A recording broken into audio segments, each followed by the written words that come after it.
भारताकडून पाकिस्तानची लाहोरमध्ये air defence system उद्ध्वस्त, भारतीय लष्करांची अधिकृत घोषणा।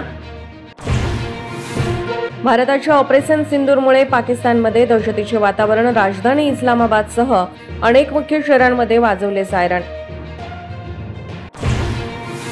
ऑपरेशन सिंदूरमध्ये भारताला मोठं यश, जैशचा म्होरक्या मसूद अझहरचा दहशतवादी भाऊ रौफ असगरचा खात्मा, मोरिदके मधील हल्ल्यात झाला होता गंभीर जखमी।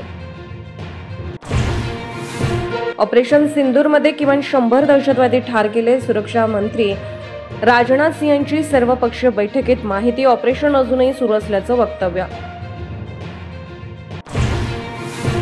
पाकिस्तान विरोधातील कारवाईसाठी केंद्र सरकारला सर्व पक्षांचा पाठिंबा, पाकिस्तानला एटीएफच्या ग्रे लिस्टमध्ये टाकण्याची ओबीसीची शिफारस, तर ऑपरेशन सिंदूरचं सर्वांकडून समर्थन।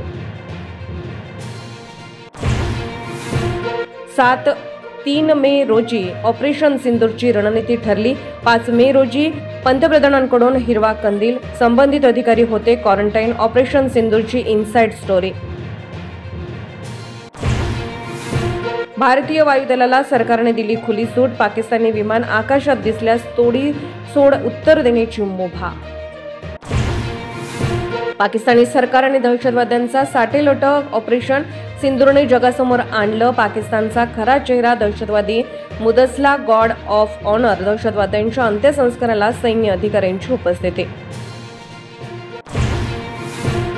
बलूच लिबरेशन आर्मीच्या हल्ल्यात पाकिस्तानचे 12 सैनिक ठार, बलुचिस्तानमधील बोलंदरा भागात आयडी स्पोर्ट, डीएलएच्या स्पेशल टॅक्टिकल स्क्वॉडचा हल्ला। अमृतसर जवळच्या जेठवाल गावात रात्री पडलं पाकिस्तानने रॉकेट, तर गुजरातच्या कच्छमध्ये हाय टेन्शन वायरला धडकल्याने ड्रोनचा स्फोट। भारताच्या हल्ल्यानंतर पाकमध्ये हालचाली वाढल्या, ताबा रेषा आणि आंतरराष्ट्रीय सीमेवरच युद्धसामग्री आणि रणगाड्यांची जमाव, सीमावर्ती भागात पाकमधली ग्वाही केली रिकामी। पुंछमध्ये पाकिस्तानकडून अंधाधुंद गोळीबार, 15 भारतीयांचा मृत्यू, गोळीबारात हरियाणातील जवान दिनेश कुमार शहीद, सीमेवरून ग्राउंड रिपोर्ट।